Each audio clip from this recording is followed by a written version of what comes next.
अस्सलाम वालेकुम स्टूडेंट्स। आज हम अपना नया आर्टिकल स्टार्ट करेंगे। Article number 11.5 phenol. सबसे पहले तो आपको ये पता होना चाहिए कि अल्कोहल और फिनोल्स दोनों में एक ही फंक्शनल ग्रुप होता है OH और OH, लेकिन आप कैसे डिफ्रेंशिएट करेंगे दोनों को।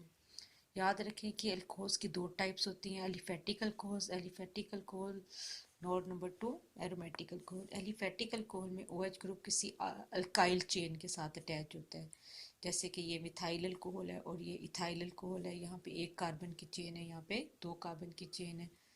एरोमेटिक अल्कोहल्स वो होते हैं जिनमें बेंजीन रिंग मस्त मौजूद होता है, लेकिन OH ग्रुप बेंजीन रिंग के ऊपर अटैच नहीं होता, बल्कि बेंजीन रिंग के साथ जो कार्बन की चेन होती है उसके साथ अटैच होता है। जबकि फिनोल्स जो हैं वो OH फंक्शनल ग्रुप पोजेस तो करते हैं, लेकिन उनमें OH ग्रुप साइड चेन पे नहीं लगा होता, कार्बन की चेन पे नहीं लगा होता, बल्कि बेंजीन रिंग के कार्बन के ऊपर डायरेक्टली अटैच होता है। ये इस क्लास का सबसे सिंपलेस्ट मेंबर है, जिसको हम फिनोल या कार्बोलिक एसिड कहते हैं। और ये 2,4,6 ट्राइब्रोमोफिनोल है। इसमें OH group directly benzene ring के साथ अटैच है। ये भी फिनोल क्लास का मेंबर है। ये भी कंपाउंड आप देख सकते हैं। इससे कैसे मुख्तलिफ है, यहाँ पर OH बेंजीन के रिंग के ऊपर डायरेक्टली अटैच नहीं है, लेकिन यहाँ पर OH बेंजीन रिंग पर डायरेक्टली अटैच है। और बाकी नाइट्रो ग्रुप मौजूद हैं 2, 4 और 6 पोजीशन पे। इस कंपाउंड को हम कहेंगे 2,4,6 ट्राई नाइट्रोफिनोल। ये भी फिनोल क्लास का ही मेंबर है। अब हम देखेंगे कि हम फिनोल्स को प्रिपेयर कैसे कर सकते हैं। इससे पहले हम अल्कोहल्स की प्रिपरेशन और प्रॉपर्टीज़ डिटेल में देख चुके हैं। आज हम फिनोल की प्रिपरेशन, फिजिकल और केमिकल प्रॉपर्टीज़ सारा हम डिटेल में देखेंगे। फिनोल्स की प्रिपरेशन का जो आर्टिकल है वो है 11.5.1। दो मेथड्स आपके साथ डिस्कस किए गए हैं। नंबर 1 डॉज मेथड, जिसमें हम क्लोरोबेंजीन से स्टार्ट लेते हैं, और दूसरा है from sodium salt of benzene sulphonic acid. Chlorobenzene में क्या ऐड किया जाता है? NaOH, 360 डिग्री सेंटीग्रेड का temperature, 150 atmospheric pressure. Chloro group और हाइड्रोजन ये HCl की फॉर्म में निकल जाएंगे और क्लोरो को रिप्लेस कर लेगा ONe। रिजल्टिंग प्रोडक्ट को हम कहेंगे सोडियम फेनोक्साइड। जब ये HCl में फर्दर हाइड्रोलाइज होता है तो नेगेटिवली चार्ज ऑक्सीजन HCl के हाइड्रोजन के साथ फिनोल और साइड प्रोडक्ट दे देता है NaCl।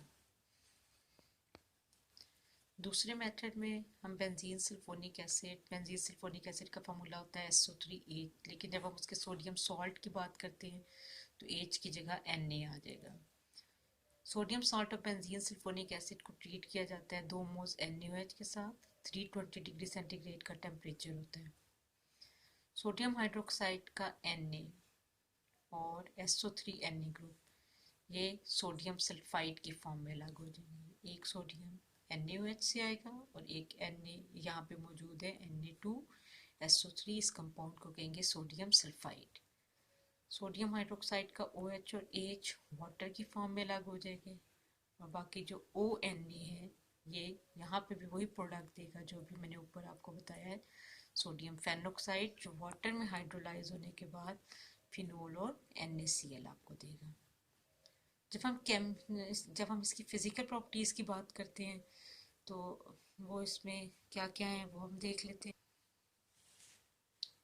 आर्टिकल नंबर 11.5.2 में इसकी फिजिकल प्रॉपर्टीज़ हैं। कलरलेस क्रिस्टलाइन सब्सटेंस है, डी लिक्विसेंट सॉलिड है। डी लिक्विसेंट सॉलिड्स उन सॉलिड्स को कहते हैं जो कि एयर से उसकी मॉइस्चर को एब्जॉर्ब कर लेते हैं। स्मेल इसकी खास करेक्टरिस्टिक फिनोलिक ऑर्डर है, मेल्टिंग पॉइंट 41, बॉइलिंग पॉइंट 182, और स्पेरिंगली सॉल्युबल इन वाटर है, वाटर में डिजॉल्व होकर पिक सोल्यूशन देता है, लेकिन 68.5 डिग्री सेंटीग्रेड के टेम्परेचर पे कम्प्लीटली सॉल्युबल है, पॉइजनस है, डिसइंफेक्टेंट है। इसको हम हॉस्पिटल में भी यूज़ करते हैं और वॉशरूम्स में भी। फिजिकल प्रॉपर्टीज़ के बाद आ जाते हैं केमिकल रिएक्शंस पे। आर्टिकल नंबर 11.5.3 है। फिनोल्स दो तरह के रिएक्शन देते हैं, अल्कोहल्स जो reactions due to OH group और reaction due to benzene ring. Phenol में जब OH की वजह से रिएक्शन होते हैं तो OH बॉन्ड ब्रेक होता है, H की जगह अटैकिंग स्पीशी का जो अटैकिंग स्पीशी है उसका पार्ट इसके साथ अटैच हो जाता है, और जब ये रिंग की वजह से रिएक्शन देता है तो रिंग के ऊपर नया आने वाला ग्रुप अटैच होता है। दोनों रिएक्शंस को बारी बारी डिटेल में देखेंगे। वैसे तो हमारा नेक्स्ट आर्टिकल बड़ा इंपॉर्टेंट है 11.5.4 एसिडिक बिहेवियर ऑफ फिनोल। इसको हम बाद में देखेंगे, पहले हम इसके रिएक्शंस की डिटेल देखेंगे कि OH ग्रुप की वजह से ये कौन से रिएक्शन देता है और बेंजीन रिंग की वजह से कौन से रिएक्शन देता है। आर्टिकल नंबर 11.5.5 में आपको फिनोल्स के वो रिएक्शंस दिए गए हैं जिसमें इसका OH ग्रुप इन्वॉल्व है। नंबर 1 सॉल्ट फॉर्मेशन है। फिनोल को NaOH के साथ रिएक्ट करिए तो H निकल जाता है, OH बॉन्ड ब्रेक हो जाता है, OH के साथ वाटर फॉर्म होता है। सोडियम हाइड्रोक्साइड का सोडियम आयन O के साथ सोडियम फेनोक्साइड बना देता है। इस रिएक्शन को हम सॉल्ट फॉर्मेशन कहते हैं क्योंकि फिनोल अपना एसिड्स की तरह हाइड्रोजन आयन रिमूव करता है और बेस अपना हाइड्रोक्सिल आयन और मेटल एटम हाइड्रोजन की जगह ले लेता है, इसलिए इस रिएक्शन को हम कहेंगे सॉल्ट फॉर्मेशन। फिर ester formation. Ester organic compound की क्लास है जिसके अंदर कौन सा फंक्शनल ग्रुप मौजूद होता है, एस्टर लिंकेज। चैप्टर 7 में हम पढ़ चुके हैं, आप एक दफ़ा फिर उसको रिकॉल कर सकते हैं। फिनोल जब एसिड हेलाइड के साथ रिएक्ट करता है, CH3C डबल बॉन्ड OCl, इसको हम एसिटाइल क्लोराइड भी बोलते हैं। एसिटाइल क्लोराइड ये एसिड का डेरिवेटिव है। CH3C double bond OCl acetyl chloride. इसका हम कैसे याद कर सकते हैं, ACETYNL एसिटाइल क्लोराइड। जब OH बॉन्ड ब्रेक होगा तो इसके क्लोराइड के साथ HCl फॉर्म होगा और O के साथ ये कार्बोनिल कार्बन अटैच जब हो जाएगी तो OC डबल बॉन्ड OCH3, इस रिजल्टिंग लिंकेज को हम एस्टर लिंकेज कहते हैं। ये वाला जो पोर्शन है ये एसिटेट कहलाएगा और ये जो रिंग साथ अटैच हुआ ये फिनाइल रिंग है, कंपाउंड का नाम हो जाएगा फिनाइल एसिटेट। ये दो रिएक्शंस हो गए जो OH की वजह से। Number 1 with NaOH salt formation reaction and with acetyl chloride ester formation. Ester जो फॉर्म हुआ है वो H और Cl के बनने के बाद क्या फॉर्म हुआ है, OC डबल बॉन्ड OCH3। ये पूरा ग्रुप एसिटेट है और ये फिनाइल है, एस्टर का नाम हो जाएगा फिनाइल एसिटेट। तीसरा रिएक्शन क्या है, जिंक डस्ट। जिंक डस्ट क्या होता है, जिंक की फाइनली डिवाइडेड फॉर्म होती है, पाउडर फॉर्म। फिनोल जब जिंक टैक्स के साथ रिएक्ट करते हैं तो जिंक इसके ऑक्सीजन के साथ रिएक्ट करके फिनोल को रिड्यूस कर देती है, यानी खुद ऑक्सीडाइज हो जाती है जिंक ऑक्साइड में पर इसको रिड्यूस कर देती है। रिमूवल ऑफ ऑक्सीजन को रिडक्शन कहते हैं। और यही जो हाइड्रोजन है ये बेंजीन रिंग के ऊपर डायरेक्टली अटैच हो जाता है। ये अंडरस्टूड सी बात है कि आप जब बेंजीन रिंग के ऊपर हाइड्रोजन शो करें या ना करें, इसकी हर कॉर्नर पे कार्बन के बाहर हाइड्रोजन मौजूद है। इस कॉर्नर पे भी बेंजीन का फॉर्मूला होता है C6H6। तो ये बेंजीन आपके पास सिंपली ऑब्टेन हो जाएगी इस केस में। अब हमने वो तीनों रिएक्शंस देख लिए हैं जिसमें फिनोल का OH ग्रुप इन्वॉल्व होता है। Number 1 with NaOH, number 2 with acetyl chloride, number 3 with zinc dust. अब हम इसके वो रिएक्शंस देखेंगे जिसमें इसका रिंग इन्वॉल्व होता है, बेंजीन रिंग। आपके बुक में ये रिएक्शन जिसमें इसका रिंग इन्वॉल्व होता है किस आर्टिकल के अंडर आ रहे हैं, 11.5.6 reactions of phenol due to benzene ring. ये बात आपको मैं एरोमेटिक हाइड्रोकार्बन के चैप्टर्स में पहले भी बता चुकी हूँ कि बेंजीन रिंग के ऊपर जो ग्रुप लगा हुआ होता है ऑलरेडी, वो दो तरह के ग्रुप हो सकते हैं, ऑर्थोपैरा डायरेक्टिंग ग्रुप और नंबर 2 मेटा डायरेक्टिंग ग्रुप। तो बेंजीन रिंग के ऊपर OH एक ऑर्थोपैरा डायरेक्टिंग ग्रुप के तौर पर एक्ट करता है, ये मौजूद है। जब आप इसको नाइट्रिक एसिड के साथ रिएक्ट करवाएंगे तो क्या होगा, फिनोल्स के एट ए टाइम दो तरह के प्रोडक्ट्स बनेंगे, ऑर्थो पोजीशन भी इन्वॉल्व होगी और पैरा, क्योंकि ये ऑर्थो पैरा डायरेक्टिंग ग्रुप है। नाइट्रिक एसिड के साथ रिएक्ट करेगा, बेंजीन रिंग की ऑर्थो पे जो लगा हुआ हाइड्रोजन है और पैरा पे लगा हुआ हाइड्रोजन है वो नाइट्रिक एसिड के OH के साथ रिएक्ट करके 2 मोल्स दे देगा वाटर के।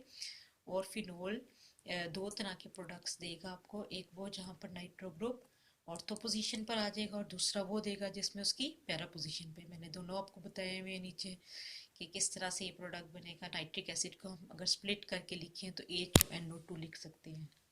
तो OH यहाँ से निकलेगा और इसको हाइड्रोजन बेंजीन रिंग के हाइड्रोजन जो है वो बेंजीन रिंग के ऑर्थो पोजीशन से भी निकल सकता है और पैरा। OH चूँकि मेटा डायरेक्टिंग ग्रुप नहीं है, ऑर्थो पैरा डायरेक्टिंग ग्रुप है, तो सिर्फ दो तरह के प्रोडक्ट्स बनेंगे रिंग के ऊपर, ऑर्थो नाइट्रोफिनोल और पैरा नाइट्रोफिनोल।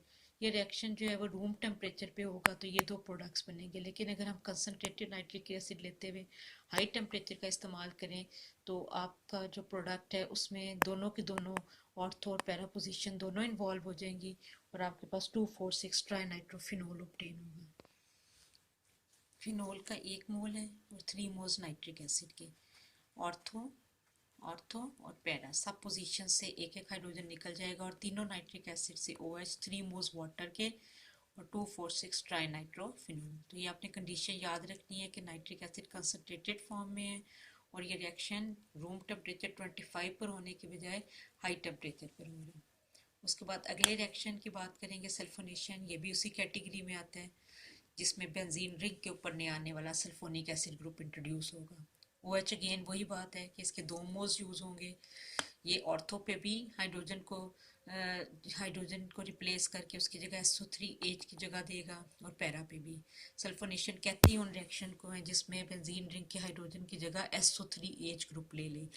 तो SO3H सल्फ्यूरिक एसिड को अगर हम स्प्लिट करके लिखें तो कैसे लिखते हैं, अगर कंडेंस करके लिखें तो H2SO4 लिखते हैं, स्प्लिट करके लिखें तो HOSO3H। तो HOSO3H में भी अगेन हाइड्रोक्सी ग्रुप हाइड्रोजन के साथ वाटर फॉर्म कर लेगा, 2 मोल्स हैं, 2 मोल्स वाटर के और 2 प्रोडक्ट्स आपके पास बनेंगे।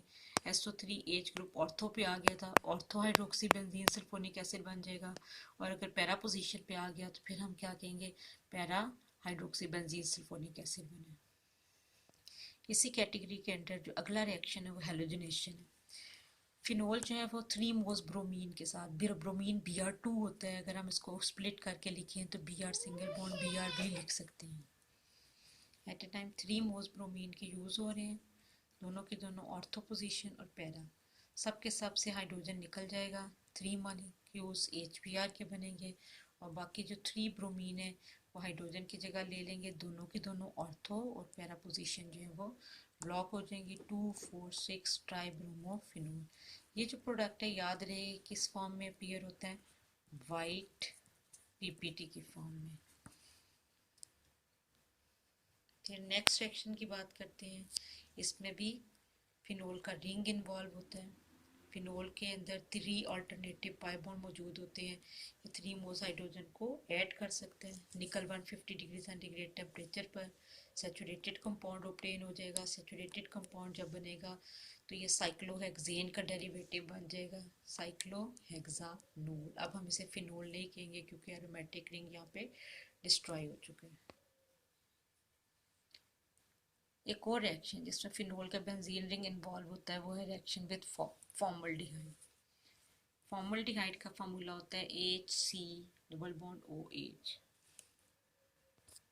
इसको हम कंडेंस करके लिखें तो HCHO भी लिख सकते हैं। डाइल्यूट बेस के साथ जब ये रिएक्ट करते हैं, 2 मोल्स फिनोल के और 2 ही फॉर्मल्डिहाइड के, तो आपके पास ऑर्थो पोजीशन पर कौन सा ग्रुप आ जाता है, CH2OH। फॉर्मल्डिहाइड में क्या है, CH2 और O तो है आपको, और हाइड्रोजन कहाँ से आएगा, यही जो ऑर्थो पोजीशन यहाँ से जो हाइड्रोजन निकलता है वही इस OH के साथ अटैच हो जाता है। कार्बन जो है ना उसका ये पाई बॉन्ड ब्रेक होगा और यहाँ पर इसका ये नया बॉन्ड जो है ना वो बन जाएगा बेंजीन रिंग के साथ। तो ये इस तरह फॉर्मल्डिहाइड जो है वो क्या किस फॉर्म में यहाँ पे अपीयर होगा, CH2OH की फॉर्म में। चूँकि 2 फिनोज हैं, 2 ही फॉर्मल्डिहाइड हैं, एक ऑर्थो पोजीशन पर आ जाएगा और एक पैरा पोजीशन के ऊपर आ जाएगा। अगेन वही बात है कि जो O के साथ आपको H नज़र आ रहा है वो इस पैरा पोजीशन का H होगा। आपके पास 2 तरह के प्रोडक्ट आएंगे, एक को हम ऑर्थो हाइड्रोक्सी बेंजाइल अल्कोहल कहेंगे और दूसरे को पैरा हाइड्रोक्सी बेंजाइल अल्कोहल। अगर यही रिएक्शन आप 2 मोल्स फिनोल और फॉर्मल्डिहाइड की बजाय ज़्यादा तादाद में फिनोल्स को लेके कर लें, n नंबर ऑफ फिनोल्स और n नंबर ऑफ फॉर्मल्डिहाइड, तो वाटर मॉलिक्यूल डाइल्यूट बेस की प्रेजेंस में n number of water molecule जहाँ से एक्सपेल होंगे, हर ऑर्थो हाइड्रोक्सी बेंजाइल अल्कोहल का molecule para hydroxy benzyl alcohol के मॉलिक्यूल के साथ कंडेंसेशन रिएक्शन देगा, जिसकी वजह से जो है ये आपस में यूनाइट होते जाएंगे। ये आप देख सकते हैं कि ऊपर वाला जो मॉलिक्यूल है उसमें से यहाँ से OH निकल जाएगा और यहाँ से हाइड्रोजन वाटर की फॉर्म में यहाँ पे वाटर निकलते जाएंगे और ये वाला CH2 यूनिट इस वाले अगले पैरा हाइड्रोक्सी बेंजाइल अल्कोहल को इसके साथ कनेक्ट कर देगा। अब आप यहाँ पे देख रहे हैं कि इसका ही अंदर भी ये OH मौजूद है। जब इसको और molecule ortho hydroxy benzyl alcohol का मिलेगा तो ये अपना OH और ये अपना H वाटर की फॉर्म में एक्सपेल कर देगा और ये भी दोनों CH2 की फॉर्म में जुड़ जाएंगे। इस तरह सारे आपस में जुड़ते जाएंगे और लॉन्ग चेन मालिक्यूल बन जाएगा जिसको हम कहते हैं बेकलाइट। अब बेकलाइट कैसे फॉर्म होगा उसको इस तरह से अंडरस्टैंड कर सकते हैं कि ये ऑर्थो हाइड्रोक्सी बेंजाइल अल्कोहल है और ये पैरा हाइड्रोक्सी बेंजाइल अल्कोहल है। यहाँ से OH इन्वॉल्व होगा और यहाँ से H ये वाटर की फॉर्म में जब निकलेंगे तो ये वाला रिंग इस रिंग से CH2 के ज़रिए जुड़ जाएगा और आगे फर्दर जब इस OH को नेक्स्ट कोई और बेंजीन रिंग मिलेगा तो ये अपना OH और अगला हाइड्रोजन रिमूव करेगा तो ये भी अगले वाले से CH2 यूनिट से जुड़ जाएगा और इस तरह ये सारे आपस में CH2 यूनिट से जुड़ते जाएंगे और क्या दे देंगे, बेकलाइट। अब हमारा सिर्फ एक रिएक्शन बाकी है जो हम नेक्स्ट लेक्चर में देखेंगे, वो है एसिडिक बिहेवियर ऑफ फिनॉल और इसके साथ ही हम एक्सरसाइज क्वेश्चन इसके डिस्कस करेंगे।